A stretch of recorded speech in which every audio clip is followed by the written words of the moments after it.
आज चहूबाजूला माणसांची गर्दी आहे, पण तरीही प्रत्येक माणूस आतून कुठेतरी एकटा पडलाय. हो ना. मोबाईलवर हजारो मित्र आहेत, पण मनातील दुःख मोकळ करायला हक्काचं असणारं कोणीच नाही. आपण इतरांना जिंकायच्या नादात स्वतःलाच हरवून बसलोय.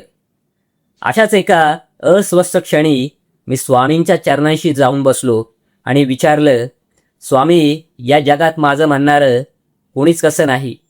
सगळे इतके बरके का वाटतात? स्वामी अत्यंत प्रेमाने हसले आणि म्हणाले, बाळा, तू बाहेर माणसांमध्ये आपुलकी शोधतोयस, पण कधी स्वतःच्या आत डोकावून पाहिलं आहेस का?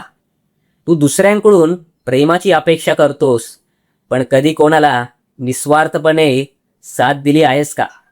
स्वामी सांगतात, नाती जोडायला रक्ताची गरज नसते, तिथे फक्त एक पवित्र आणि निस्वार्थ भाव हवा असतो. जेव्हा तू जगाकडून अपेक्षा ठेवणं सोडशील आणि लोकांना केवळ प्रेम द्यायला सुरुवात करशील, तेव्हा अख्खं जग तुला तुझं वाटू लागेल. म्हणूनच स्वतःला कधीच एकटं समजू नका. जगात कोणी सोबत असो नसो, ते ब्रह्मांडाचे नायक पाठीशी खंबीरपणे उभे आहेत. फक्त डोळे मिटून मनातून साथ घाला. श्री स्वामी समर्थ.